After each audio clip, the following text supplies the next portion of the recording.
کا خلاصہ ان کو سننا اور سنانا ہے۔ 12ویں پارے میں سب سے پہلی آیت میں ہی اللہ تبارک و تعالیٰ نے اپنی صفت رزاقیت کا ذکر فرمایا کہ ہر جاندار کا رزق اللہ کے ذمہ کرم پر ہے۔ وہ ہر جاندار کو، جس مخلوق کو بھی اس نے پیدا کیا ہے، وہی اس کو روزی بھی دیتا ہے۔ باقی مخلوقات کی روزی کو اگر چھوڑ بھی دیا جائے تو انسان کو رزق دینے کا جو طریقہ اللہ رب العالمین نے رکھا ہے وہ ایسی قدرت کا مظہر ہے کہ جس کو دیکھ کر اللہ کی ذات کو سمجھا جا سکتا ہے کہ زمین سے دانہ نکلتا ہے، جبکہ زمین ایسی چیز ہے کہ ہمارے کھانے میں تھوڑی سی مٹی آ جائے تو وہ کھانا خود کھانے کے قابل نہیں ہوتا ہے، جبکہ وہ کھانا اسی مٹی سے نکلا ہے۔ یہ اللہ تبارک و تعالیٰ کی قدرت ہے۔ مفسرین کرام نے بیان فرمایا ہے کہ اللہ تبارک و تعالیٰ نے انسان کے لیے جو زمین سے دانہ پیدا فرمایا ہے وہ قرآن کے بیان کے مطابق آسمان سے بارش برسنے کے بعد وہ پودا اگا ہے اور سورج کی روشنی کے ذریعے سے وہ پکا ہے اور چاند کی چاندنی سے اس میں لذت آئی ہے۔ اس کے بعد بھی وہ انسان کے کھانے کے قابل نہیں تھا۔ پانی میں اور آگ میں اللہ تعالیٰ نے وہ تاثیر دی ہے کہ یہ دونوں مل کر اس دانے کو پھر انسان کے کھانے کے قابل بنا دیتے ہیں۔ دانے کو پانی میں ملا کر آگ کے اوپر رکھا جاتا ہے تو یہ آگ اور پانی مل کر پھر دانے کو کھانے کے قابل بناتے ہیں۔ پھر اس کے بعد کہیں جا کر انسان کو اپنی بھوک مٹانے کے لیے اور جان بچانے کے لیے، زندگی آگے بڑھانے کے لیے رزق ملتا ہے، اور باقی جو مخلوقات ہیں ان کو تیار رزق ملتا ہے کہ ان کو جیسا چاہیے ویسا ہی ملتا ہے، لیکن انسان کو جیسا چاہیے اس لحاظ سے نہیں، بلکہ پھر انسان کو اس میں کچھ کرنا پڑتا ہے، کیونکہ اللہ نے انسان کو جو عقل دی ہے، اس کو جیسے آزاد دی ہے تو اس کو کام میں لائے گا اور پھر خود بھی اس میں کچھ محنت کرے گا۔ تو یہاں صفت رزاقیت کا ذکر ہے کہ وہ رزق بھی دیتا ہے تو ہر مخلوق کو الگ الگ انداز پر رزق عطا فرماتا ہے، اور حتیٰ کہ جو کیڑا آگ میں ہوتا ہے اور جو پتھر میں ہوتا ہے اس کو بھی اللہ تبارک و تعالیٰ روزی پہنچاتا ہے۔ یہ یہاں پر بیان کیا گیا ہے۔ اس کے بعد مرنے کے بعد انسانوں کو جو قیامت کے روز دوبارہ زندہ کر دیا جائے گا اس کا بیان ہوا۔ پھر قرآن مجید کے اعجاز کا ذکر ہوا کہ قرآن مجید اللہ تبارک و تعالیٰ کا ایسا کلام ہے کہ اس کی نقل کوئی انسان نہیں اتار سکتا۔ کسی انسان کی قدرت میں نہیں ہے کہ قرآن شریف کی ایک آیت کی طرح کوئی آیت عربی زبان میں بنا دے، کیونکہ یہ اتنے اونچے معیار پر ہے کہ انسان اتنی اونچے معیار کی گفتگو نہیں پیش کر سکتا۔ تو یہاں پر وہ کفار اور مشرکین جو حضور کے بارے میں یہ کہتے تھے، جب حضور قرآن سناتے تھے تو وہ کہتے تھے کہ یہ کوئی پرانے زمانے کے قصے بولنے والے لوگوں سے سن کر آتے ہیں اور یہاں بیان کرتے ہیں۔ تو قرآن نے ان سے کہا کہ پھر تم بھی ایسی باتیں لا کر بیان کرو قرآن کی طرح، اگر یہ کسی انسان کا کلام ہے۔ تو پہلے ان سے کہا گیا کہ قرآن کے مثل کوئی کلام لاؤ، پھر کہا گیا کہ پورا قرآن مجید کی طرح کوئی بہت لمبا کلام تو نہیں بنا سکتے، 10 صورتیں ہی بنا کر لاؤ۔ پھر کہا گیا کہ 10 نہیں بلکہ 1 صورت ہی بنا لو۔ لیکن اس زمانے میں کفار اور مشرکین اتنی زبردست عربی جانتے تھے کہ شاید آج روئے زمین پر مسلمان بھی اس درجے کی عربی نہیں جانتے ہیں جو حضور کے زمانے کے کفار اور مشرکین جانتے تھے۔ وہ بیٹھے بیٹھے 100 200 اشعار عربی میں بول دیتے تھے، مفہوم کو اس طرح ادا کرتے تھے، کلام کو سمجھنے کی طاقت، بولنے کی طاقت ان کے اندر بہت تھی، مگر وہ قرآن شریف کی ایک آیت کی طرح بھی کوئی بات نہیں بنا سکے، اور صبح قیامت تک کے لیے مہر لگ گئی کہ قرآن مجید کی طرح پھر کوئی کلام انسان نہیں بنا سکتا۔ بعد کے زمانوں میں بھی بعض لوگوں نے کوششیں کی کچھ ایسے عربی جملے بنانے کی، لیکن قرآن شریف کے جملوں میں اور انسانوں کے بنائے ہوئے جملوں میں کیا فرق ہے، اس کو ہر دور کے علماء نے بیان کر دیا۔ قرآن مجید ایک معجزہ ہے ہمارے نبی کا، اور ایسا معجزہ ہے کہ وہ دیکھنے سے تعلق نہیں رکھتا، سمجھنے سے تعلق رکھتا ہے۔ آج بھی اگر کوئی عربی زبان میں مہارت پیدا کرے تو وہ سمجھ سکتا ہے کہ قرآن میں جو عربی ہے اس میں اور جو انسانوں کی عربی ہے اس میں کیا فرق ہے۔ اس زمانے میں عرب کے بڑے بڑے زباندان جن کے قصیدے آج بھی موجود ہیں، ان کو بھی دیکھنے کے بعد، قرآن کو دیکھنے کے بعد اندازہ ہو جائے گا کہ قرآن کی عربی کتنی بہترین عربی ہے، ویسی عربی کسی انسان کی نہیں ہے۔ یہ وہ معجزہ ہے جو ہمیشہ کے لیے باقی رکھا گیا ہے۔ حضور کا یہ معجزہ آج بھی کوئی شخص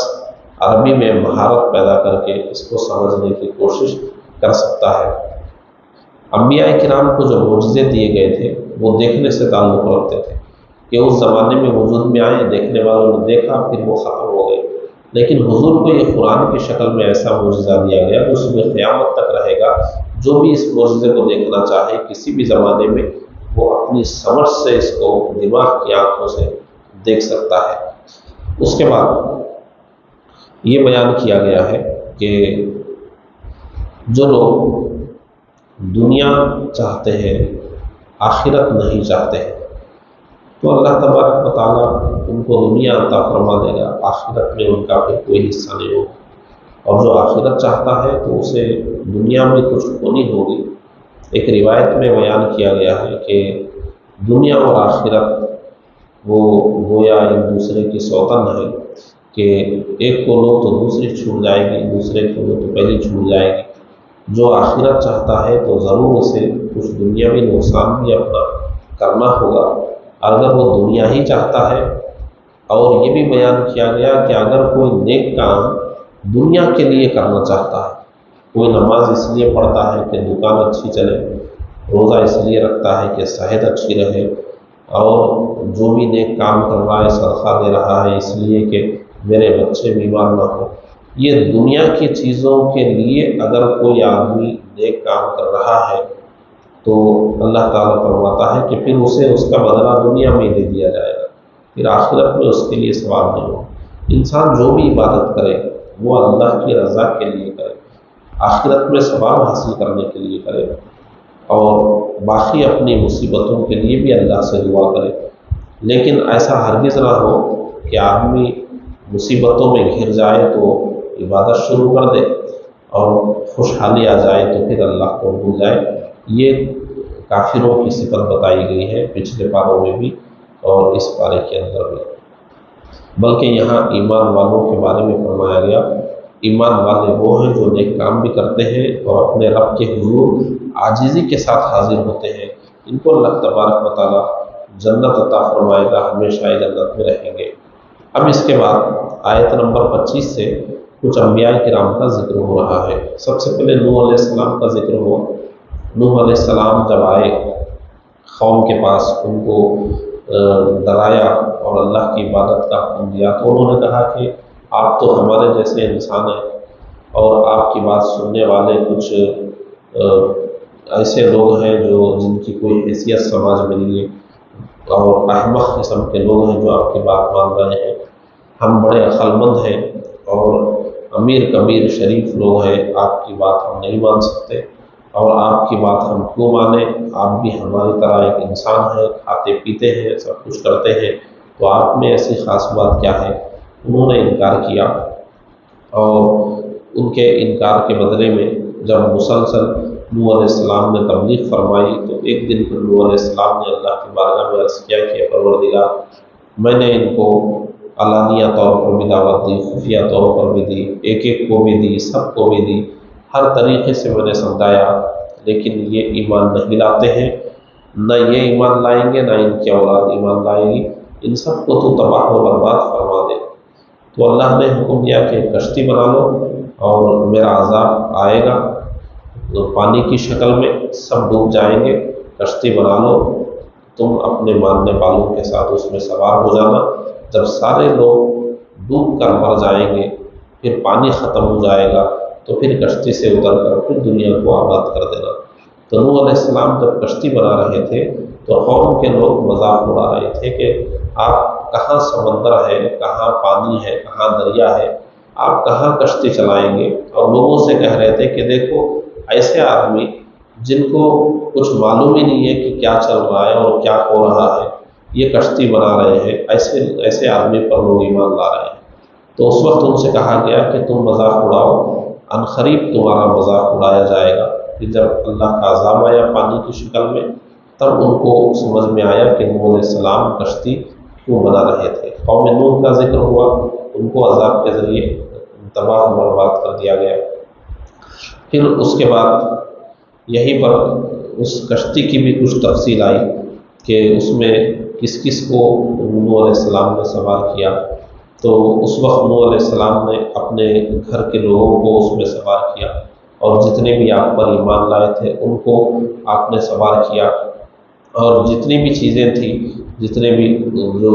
چرند پرند جو کچھ بھی تھے، ان کا ایک ایک جوڑا بھی آپ نے لے لیا، اور بہت ساری چیزیں بھی آپ نے اللہ کے حکم سے اپنے کشتی پر رکھی، اور یہ دعا بھی آپ نے پڑھی تھی کہ اللہ ہی کے نام سے یہ کشتی چلتی ہے، اور اللہ تبارک و تعالیٰ معاف فرمانے والا اور رحم فرمانے والا ہے۔ پھر اس کے بعد ایک نوح علیہ السلام کا بیٹا جس نے نوح علیہ السلام پر ایمان نہیں لایا، تو وہ ڈوب رہا تھا، تو نوح علیہ السلام نے اللہ کی بارگاہ میں عرض کی، تو اللہ نے فرمایا کہ یہ چونکہ آپ پر ایمان نہیں لایا، کافروں میں سے رہا، تو اس کو ڈبو دیا جائے گا۔ پھر اس فرزند کا خاتمہ ہو گیا۔ بعد میں جو دوسرے مومنین تھے آپ کے فرزندوں میں، پھر آپ کی نسل ان سے چلی، اور پھر آدم ثانی آپ کو کہا گیا۔ اور یہاں پر یہ بیان ہوا کہ اگر کوئی کافر ہو تو وہ اگر انبیاء کرام کی اولاد میں سے بھی ہوگا تو بھی اس کو اللہ تبارک و تعالیٰ معاف نہیں فرمائے گا۔ اس کے بعد آیت نمبر 50 سے قوم عاد کا ذکر ہوا ہے۔ قوم عاد کی طرف حضرت ہود علیہ السلام کو بھیجا گیا تھا۔ ہود علیہ السلام نے بھی یہی کہا تھا کہ میں تمہیں سیدھا راستہ بتا رہا ہوں، اس کے بدلے میں کوئی صلہ مجھ کو نہیں چاہیے، اللہ مجھے اجر دے گا، تو تم سیدھے راستے پر آ جاؤ اور اللہ ہی کی عبادت کرو۔ تو پھر انہوں نے بھی انکار کیا، انہوں نے بھی یہی کہا کہ آپ تو ہمارے جیسے انسان ہیں اور آپ تو معاذ اللہ پاگل معلوم ہوتے ہیں، اس طرح سے انہوں نے کہا۔ تو حود علیہ السلام نے کہا کہ میں اللہ کو گواہ بنا کر کہتا ہوں کہ مجھے نہ کسی طرح کا پاگل پن ہے، نہ اور میرے اندر کوئی حماقت والی بات ہے، مجھے اللہ نے پیغام دیا ہے وہ میں تم تک پہنچا رہا ہوں، تم اس کو مان لو ورنہ تمہارے اوپر عذاب آئے گا۔ تو انہوں نے جھٹلایا اور انہوں نے کہا کہ ٹھیک ہے عذاب آئے گا تو آپ عذاب منگائیے، ہم عذاب بھگتنے کے لیے تیار ہیں۔ بہرحال ان پر پھر عذاب آیا، ان کو بھی تباہ و برباد کر دیا گیا۔ پھر آیت نمبر 61 سے حضرت صالح علیہ السلام کا ذکر ہے، جن کو قوم سمود کی طرف بھیجا گیا تھا، اور ان کا معجزہ وہ اونٹنی تھی جو قوم نے خود کہا تھا کہ ہمارے سامنے پتھر کے اندر سے اونٹنی نکالیے تو ہم آپ پر ایمان لائیں گے۔ نوح علیہ السلام نے وہ اونٹنی نکالی معجزے کے طور پر۔ حکم یہ تھا کہ اس اونٹنی کا احترام کریں اور اس کو تکلیف نہ پہنچائیں، لیکن شریر لوگوں نے اس اونٹنی کی پونچھیں کاٹ دی اور اس اونٹنی کو انہوں نے قتل کر دیا۔ تو پھر اس کے بعد اور بھی نافرمانیوں کے بدلے میں ان کے اوپر پھر عذاب آیا اور یہ لوگ بھی تباہ و برباد کر دیے گئے۔ پھر لوط علیہ السلام کا ذکر ہوا۔ لوط علیہ السلام کے زمانے کے لوگ بڑے گندے تھے اور اپنی خواہشات کو وہ مردوں سے پوری کرتے تھے۔ لوط علیہ السلام نے ان کو بہت سمجھایا تو انہوں نے کہا کہ یہ بہت صاف ستھرے بن رہے ہیں، ان کو اور ان کے ماننے والوں کو اس بستی سے نکال دینا چاہیے۔ تو پھر اس کے بعد عذاب آیا، تو جو فرشتے لوط علیہ السلام کی قوم کو عذاب دینے کے لیے آئے تھے وہ لوط علیہ السلام کے پاس آنے سے پہلے ابراہیم علیہ السلام کے پاس گئے۔ ابراہیم علیہ السلام اس وقت ابھی آپ کو اولاد نہیں ہوئی تھی، آپ نے اولاد کی دعا فرمائی تھی، تو وہی بشارت دینے گئے تھے کہ اللہ تعالیٰ ان کو اولاد عطا فرمائے گا۔ تو جیسے ہی وہ انسانی شکل میں ابراہیم علیہ السلام کے پاس گئے، ابراہیم علیہ السلام نے ایک بچڑا ذبح کیا، گوشت تیار کیا، لیکن انہوں نے گوشت کی طرف ہاتھ نہیں بڑھایا۔ تب انہوں نے کہا کہ ہم فرشتے ہیں، ہم دو کام لے کر آئے ہیں، ایک تو آپ کو بشارت دینے آئے ہیں کہ آپ کو اولاد ہوگی، اور دوسرا یہ کہ قوم لوط کو ہم تباہ و برباد کرنے کے لیے آئے ہیں۔ پھر وہاں سے وہ ابراہیم علیہ السلام کو بشارت دے کر، جب حضرت ابراہیم علیہ السلام کو بشارت دی گئی اس کے بعد ہی حضرت اسحاق علیہ السلام اور حضرت اسماعیل علیہ السلام اور حضرت یعقوب علیہ السلام کی پیدائش ہوئی، اور یہ بڑھاپے میں اس وقت تھے۔ اور پھر اس کے بعد ان کو دعا دی گئی کہ ابراہیم علیہ السلام کے گھر والوں پر اللہ کی رحمتیں ہوں اور برکتیں ہوں۔ یہ سب اللہ کی جانب سے جو فرشتے آئے تھے انہوں نے دعائیں دی۔ پھر اس کے بعد قوم لوط کے پاس آئے، اور قوم لوط کے پاس جب یہ لوگ آئے تو حضرت لوط علیہ السلام کے گھر پر آئے۔ حضرت لوط علیہ السلام کے گھر پر یہ فرشتے انسانی شکل میں آئے تھے۔ تو حضرت لوط علیہ السلام کی ایک بیوی تھی جو ان پر ایمان نہیں لائی تھی، وہ کافرہ تھی۔ انہوں نے جلدی سے جا کر قوم کے لوگوں سے کہا کہ کچھ انسان آئے ہوئے ہیں، تو وہ قوم وہاں پر بھی بری نیت سے آ گئی۔ لوط علیہ السلام گھبرا گئے کہ یہ میرے مہمان ہیں، قوم ان کے ساتھ کیا سلوک کرے گی۔ اس وقت انہوں نے کہا کہ گھبرائیے مت، ہم فرشتے ہیں اور ان کو ہم تباہ و برباد کرنے کے لیے آئے ہیں۔ اور اس کے بعد فرشتوں نے کہا کہ صبح ہونے سے پہلے آپ یہاں سے چلے جائیے اپنے ماننے والوں کو لے کر، اور یہ پوری قوم تباہ ہونے والی ہے، اور یہ جو آپ کی بیوی ہے یہ بھی ان کے ساتھ ہلاک ہو جائے گی۔ پھر اس کے بعد پتھر ان کے اوپر برسائے گئے، اور قوم لوط کے اوپر جو پتھروں کی بارش ہوئی تو پھر صبح کے وقت وہ سب ہلاک ہو چکے تھے، اور اس بستی سے، بستی صدوم سے لوط علیہ السلام اپنے ماننے والوں کے ساتھ نکل چکے تھے۔ پھر اس کے بعد آیت نمبر 84 میں شعیب علیہ السلام کا ذکر ہوا، مدین کی طرف آپ آئے تھے، اور جب لوگ ناقتل میں بہت کمی کر رہے تھے آپ نے اس ناقتل میں کمی کرنے سے منع کیا، اللہ واحد کی عبادت کی حکم دیا۔ اور بھی بہت ان کے کام تھے جو فساد فی الارض کی قبیل سے تھے، لیکن انہوں نے جب نہیں مانا، شعیب علیہ السلام کی بھی گستاخی کی، تو پھر ان کے اوپر بھی عذاب آیا۔ اور وہ عذاب کیا تھا شعیب علیہ السلام کی قوم پر آیا؟ ایک زبردست چیخ کی آواز تھی، اور اتنی بھیانک آواز تھی کہ وہ آواز سے ان لوگوں کے دل پھٹ گئے، اور وہ صبح میں سب ان کی لاشیں گری ہوئی تھی، اور اس آواز کی ہیبت سے سب مر چکے تھے۔ پھر آیت نمبر 96 سے موسیٰ علیہ السلام کا ذکر ہوا کہ کس طرح موسیٰ علیہ السلام فرعون کے پاس گئے، اور فرعون نے نہیں مانا، تو فرعون اور فرعونیوں کو سمندر میں ڈبو دیا گیا۔ پیچھے 9ویں پارے میں اس کا بہت تفصیل سے ہم نے ذکر کیا تھا، اور ہم نے یہ بھی بتایا تھا کہ قرآن مجید میں سب سے زیادہ جس پیغمبر کا واقعہ بیان ہوا ہے وہ موسیٰ علیہ السلام کا واقعہ ہے۔ پھر اس کے بعد آیت نمبر 106 سے یہ بیان کیا گیا ہے کہ لوگ دو قسم کے ہیں، ایک جنتی ہے، ایک جہنمی ہے۔ جو ایمان والے ہیں، عمل صالح والے ہیں، وہ جنتی ہے، اور جو کفار و مشرکین ہیں وہ ہمیشہ کے جہنمی ہے۔ اور جو مسلمانوں میں گنہگار ہیں اس میں کچھ ایسے ہیں جن کو ان کے گناہوں کی سزا کے لیے جہنم میں جانا ہوگا، پھر وہ نکالے جائیں گے۔ اسی لیے ہر مسلمان کو حکم دیا گیا ہے کہ وہ گناہ سے بچے، جہنم سے ڈرے، کیونکہ جن مسلمان گنہگاروں کو جہنم میں جانا ہے اگر ان میں ہمارا شمار ہو گیا تو جہنم کا عذاب وہ نہیں ہے جس کو کوئی انسان برداشت کر سکے۔ اس لیے یہ امکان ہے کہ ہمارے گناہ پر ہم کو سزا مل جائے یا ہماری معافی ہو جائے، تو سزا ہونے کی صورت میں تو ناقابل برداشت عذاب کو جھیلنا ہوگا۔ اس لیے ہر مسلمان کو حکم ہے کہ وہ گناہ سے بچے، اور جو گناہ ہو جائے تو پھر اس سے وہ توبہ کرے۔ اس کے بعد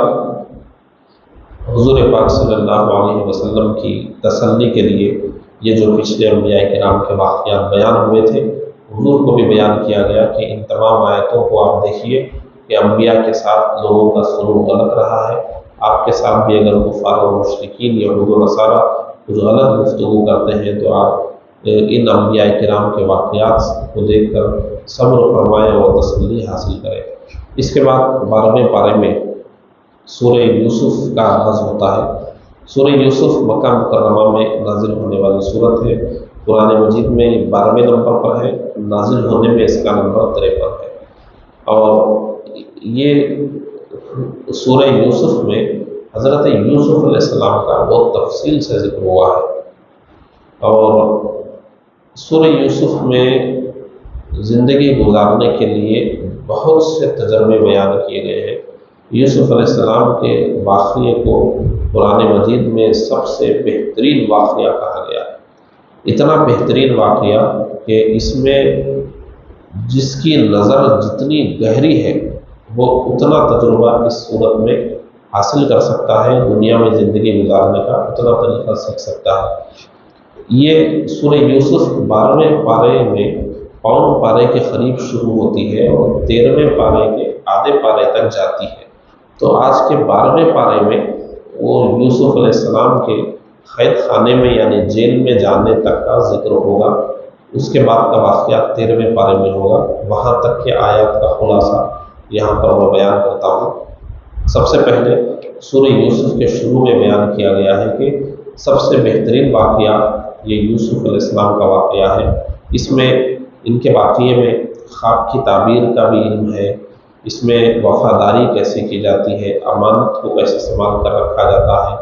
پاک دامنی یعنی برائی سے اپنے آپ کو کیسے بچایا جاتا ہے، سچائی کیا ہوتی ہے، صبر کیسے کیا جاتا ہے،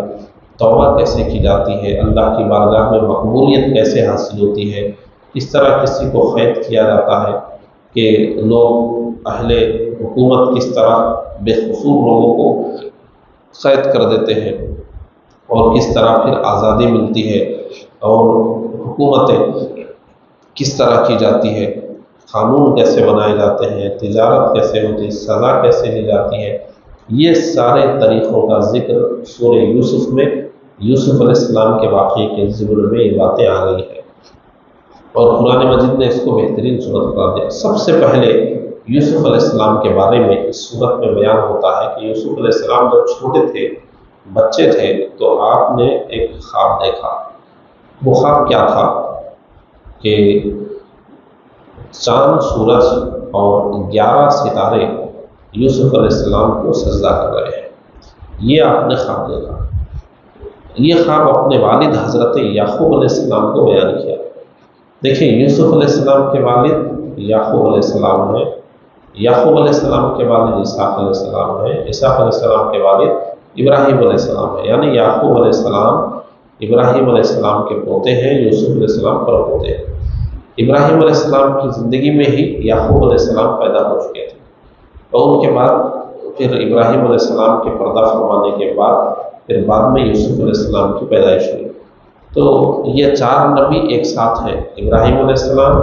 اسحاق علیہ السلام، یعقوب علیہ السلام، یوسف علیہ السلام، یہ نسل چلی آ رہی ہے۔ تو دیکھیے، یوسف علیہ السلام جو خواب دیکھ رہے ہیں کہ سورج، چاند اور 11 تاروں نے سجدہ کیا، تو یعقوب علیہ السلام سے بیان کیا۔ اب یہاں پر واقعہ کیا تھا دیکھیے، اس وقت یعقوب علیہ السلام کی پہلی بیوی سے 6 بیٹے تھے، دوسری بیوی سے 2 بیٹے تھے، ایک تو یوسف علیہ السلام، دوسرے ان کے بھائی تھے، اور تیسری جو بیوی تھی ان سے 4 بیٹے تھے، تو 6 4 اور 2 یہ کل 12 بیٹے ہو گئے۔ تو یوسف علیہ السلام کے 11 بھائی تھے، وہ 11 میں ایک سگے بھائی تھے اور باقی جو 10 تھے وہ سوتیلے بھائی تھے۔ تو یہ 11 ستارے اور چاند اور سورج یہ سجدہ کر رہے ہیں۔ یہ خواب جب آپ نے یعقوب علیہ السلام سے بیان کیا تو یعقوب علیہ السلام نے کہا کہ دیکھو، یہ خواب اپنے بھائیوں سے مت بیان کرو، کیونکہ یعقوب علیہ السلام یوسف علیہ السلام سے بہت محبت کرتے تھے، اور یہ چھوٹے تھے اور باقی جو ان کے بیٹے تھے وہ بڑے بڑے تھے، تو کچھ بڑے بھی تھے کچھ چھوٹے بھی تھے، ایک گروپ انہوں نے بنا لیا تھا کہ ہمارے والد یوسف کو اور ان کے بھائی کو بہت چاہتے ہیں، ہم کو ان سے کم چاہتے ہیں، تو ان سے حسد تھا ان کو۔ تو یعقوب علیہ السلام کو یہ ڈر تھا کہ اگر یوسف اپنا خواب بیان کریں گے تو ان کے حسد میں اور اضافہ ہو جائے گا، کہیں نقصان نہ پہنچائے۔ تو یہیں سے واقعہ یوسف علیہ السلام کا شروع ہوتا ہے کہ جیسے ہی یوسف علیہ السلام کے ساتھ یعقوب علیہ السلام کی محبت ظاہر ہونے لگی تو باقی بھائیوں نے بیٹھ کر مشورہ کیا کہ ہم کو کیا کرنا چاہیے، ہمارے والد ہم لوگوں سے زیادہ یوسف کو چاہتے ہیں۔ تو اس میں ایک بھائی نے یہ مشورہ دیا کہ ہم یوسف کو قتل کر دیتے ہیں، یوسف نہیں رہیں گے تو ہمارے ابو ہم کو چاہیں گے۔ تو دوسرے بھائیوں نے کہا کہ نہیں، قتل بہت بڑی بات ہو جائے گی، قتل نہیں کریں گے، بہت بڑا گناہ ہے۔ انہوں نے کہا کہ نہیں، ہم یہ گناہ کرنے کے بعد توبہ کر لیں گے۔ تو پھر بھی بھائی متفق نہیں ہوئے اس پر۔ پھر اس کے بعد یہ منصوبہ بنا کہ ان کو لے جا کر کہیں دور چھوڑ دیتے ہیں، اتنی دور لے جا کر چھوڑ دیتے ہیں کہ پھر یہ نہ ملے، دوبارہ ہمارے گھر نہ آ سکے،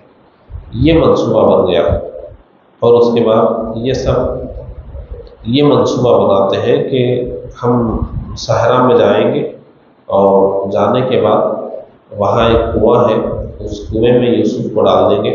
اور آ کر ابو سے کہیں گے کہ بھیڑیا کھا لیا۔ وہ بھیڑیے بہت زیادہ تھے وہاں صحرا میں۔ یہ سب بھائی مل کر آئے یوسف علیہ السلام کے پاس،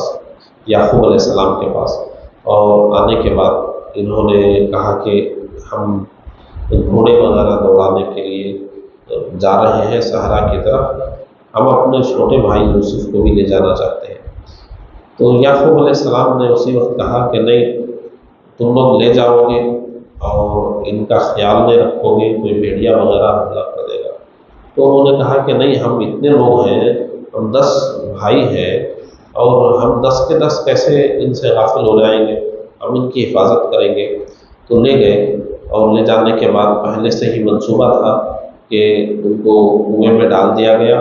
اور ایک کرتے پر خون لگا کر آئے روتے ہوئے یعقوب علیہ السلام کے پاس اور کہنے لگے کہ یہ ہم تو پوری توجہ رکھے ہوئے تھے، لیکن ذرا ہم مقابلے میں تھوڑا آگے نکل گئے تھے، یوسف پیچھے رہ گئے، اور بھیڑیے نے ان پر حملہ کر دیا۔ اور اس کے بعد وہ خمیس انہوں نے پیش کی، اس پہ خون لگا ہوا تھا، لیکن خمیس کہیں سے بھی پھٹی بھی نہیں تھی۔ یعقوب علیہ السلام نے کہا کہ کتنا شریف بھیڑیا تھا کہ یہ خمیس پھٹی بھی نہیں کہیں سے، خون بھی لگ گیا، اس کو حملہ بھی کر دیا بھیڑیے نے۔ اعتماد نہیں ہوا یعقوب علیہ السلام کو، ان کو اندیشہ تھا کہ ضرور کچھ غلط ہوگا، لیکن آپ نے یہ کہا کہ میں تو بس صبر کر سکتا ہوں۔ یعقوب علیہ السلام نے صبر کیا، اور جن پیغمبروں نے سب سے زیادہ زندگی میں رویا ہے ان میں یعقوب علیہ السلام بھی آتے ہیں۔ آدم علیہ السلام ہیں بہت رونے والے پیغمبر، ایسے ہی بہت رونے والے پیغمبر یحییٰ علیہ السلام بھی ہیں، اور یہ یعقوب علیہ السلام بھی ہیں جو یوسف علیہ السلام کے فراق میں بہت زیادہ روئے، اتنا روئے کہ بینائی بھی چلی گئی تھی۔ اس کے بعد جب کنویں میں ڈال دیا گیا یوسف علیہ السلام کو، تو مصر جانے والا ایک قافلہ وہاں سے گزرا، اور پانی نکالنے کے لیے جب ڈول اس نے کنویں میں ڈالا تو یوسف علیہ السلام نے دیکھا کہ یہ باہر نکلنے کا اچھا موقع ہے، تو اس ڈول میں آپ بیٹھ گئے، بچے تو تھے ہی، اور وہ ڈول کھینچ لیا گیا، اور قافلے والوں نے دیکھا کہ اتنا خوبصورت بچہ ہے تو ان کو ہم لے کر چلے جاتے ہیں۔ پہلے تو انہوں نے تلاش کیا کہ کہاں یہ کس کا بچہ ہے، تو ان کے بھائیوں میں ایک بھائی کو مقرر کیا گیا تھا کہ دیکھتے رہو کہ وہ یوسف کا ہوتا کیا ہے، کوئی نہ کوئی قافلہ ان کو نکالے گا تو اس وقت ہم کو آ کے بتانا۔ تو جلدی جلدی انہوں نے جا کے بتایا، اور وہ بھائی آئے اور قافلے والوں سے کہا کہ یہ ہمارا غلام ہے، ہم اس کو نہیں رکھنا چاہتے ہیں، آپ لوگ خرید لو، جہاں لے جانا ہے لے جاؤ۔ تو پھر ان کو بیچ دیا یوسف علیہ السلام کو، اور وہ مصر لے کر چلے گئے۔ پھر مصر کے بازار میں بھی انہوں نے یوسف علیہ السلام کو فروخت کر دیا، اور مصر کے جو اس وقت بادشاہ تھے انہوں نے پھر یوسف علیہ السلام کو خرید لیا، اور یوسف علیہ السلام عزیز مصر کے گھر میں رہ رہے تھے۔ یہ بہت ہی خوبصورت ہے، یہاں پر بیان ہوا کہ عزیز مصر کی بیوی ان پر فدا ہو گئی اور ان سے برائی چاہی، لیکن یوسف علیہ السلام پاک دامن رہے اور آپ نے اپنے آپ کو بچانے کے لیے باہر کے دروازے کی طرف آپ نے دوڑ لگائی۔ تو اس کے بعد جب آخر دروازے پر یوسف علیہ السلام پہنچے، یہاں قرآن میں بیان ہوا کہ عزیز مصر آ گئے۔ پھر عزیز مصر کی بیوی نے خود یوسف علیہ السلام پر یہ الزام لگا دیا کہ یہی میرے ساتھ برائی چاہ رہے تھے۔ تو عزیز مصر کو سمجھ میں نہیں آیا کہ بیوی کی بات مانو یا یہ یوسف کی بات مانو۔ تو پھر خاندان کے ایک شخص نے کہا کہ دیکھو ان کا کرتا سامنے سے پھٹا ہوا ہے یا پیچھے سے پھٹا ہوا ہے، اگر سامنے سے پھٹا ہوا ہے تو پھر عورت صحیح کہہ رہی ہے، اور اگر پیچھے سے پھٹا ہوا ہے تو یہ صحیح کہہ رہے ہیں۔ تو قرآن میں بیان ہوا کہ جب قمیص دیکھی گئی تو پیچھے سے پھٹی ہوئی تھی۔ جیسے ہی پیچھے سے پھٹی ہوئی تھی، یعنی اس کا مطلب یہ ہوا کہ یوسف علیہ السلام بھاگنا چاہ رہے تھے اور اس عورت نے کرتا پکڑ کر کھینچا، اس کے نتیجے میں کرتا پھٹ گیا۔ تو ثابت یہ ہو گیا کہ یہ اس میں غلطی عورت کی ہے۔ عزیز مصر کو سمجھ میں آ گیا کہ یہ یوسف بے قصور ہے اور یہ میری بیوی کی ہی غلطی ہے۔ پھر انہوں نے کہا کہ تم ان پر الزام مت لگاؤ، تم سے جو گناہ ہوا ہے، تم نے جو برائی چاہی ہے، اس سے تم اللہ سے توبہ کرو۔ یہ واقعہ جب ہوا تو یہ واقعہ فوراً پھیل گیا،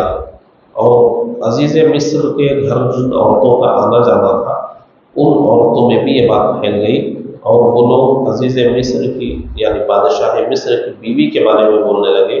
کہ اتنے بڑے گھر کی عورت ہے اور غلام پر فدا ہو رہی ہے۔ جب عزیز مصر کی بیوی کو یہ بات معلوم ہوئی تو قرآن مجید میں بیان ہوا، یہاں پر یہ سب آیتوں کا ترجمہ ہی ہے جو میں بیان کر رہا ہوں۔ تو عزیز مصر کی بیوی نے ایک دعوت رکھی اور ان پوری عورتوں کو جمع کیا۔ جب وہ عورتوں نے اپنے ہاتھوں میں پھل لیا اور کاٹ کاٹ کر اس کو کھا رہی تھی، عین اسی وقت عزیز مصر کی بیوی نے یوسف علیہ السلام کو ان کے سامنے کر دیا۔ انہوں نے ان عورتوں نے دیکھا اور ان کے زبانوں سے نکلا کہ اللہ کی قسم یہ کوئی انسان نہیں ہو سکتا، یہ کوئی فرشتہ ہی ہوگا۔ تب عزیز مصر کی بیوی نے کہا یہ فرشتہ نہیں، یہ وہی غلام ہے جس پر میں فدا ہوئی تھی اور تم لوگوں نے مجھ کو تانا دیا تھا۔ اور قرآن شریف میں بیان ہوا کہ وہ یوسف علیہ السلام کو دیکھنے میں اتنا مگن ہوئی کہ وہ پھل کاٹتے کاٹتے اپنی انگلیاں بھی انہوں نے کاٹ لی، اور ان کی توجہ اتنی تھی کہ احساس بھی نہیں ہوا۔ اس کے بعد یہ ہوا کہ جب یہ واقعہ اس طریقے سے پھیل گیا، لوگوں میں سب معلوم ہو گیا کہ بادشاہ مصر کے گھر میں ایسا ایسا ہوا ہے، تو جو بڑے لوگ ہوتے ہیں ان کو تو بہرحال اپنی عزت بچانی ہوتی ہے۔ تو بادشاہ مصر نے بھی کیا کیا کہ اس وقت اب اگر یوسف کو قید میں نہیں ڈالا گیا تو ہمارے ہی گھر کی بدنامی ہوگی، اگر ان کو قید میں ڈال دیا گیا تو لوگ یہی سمجھیں گے کہ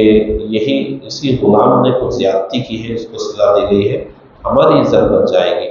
اس کوشش میں یوسف علیہ السلام کو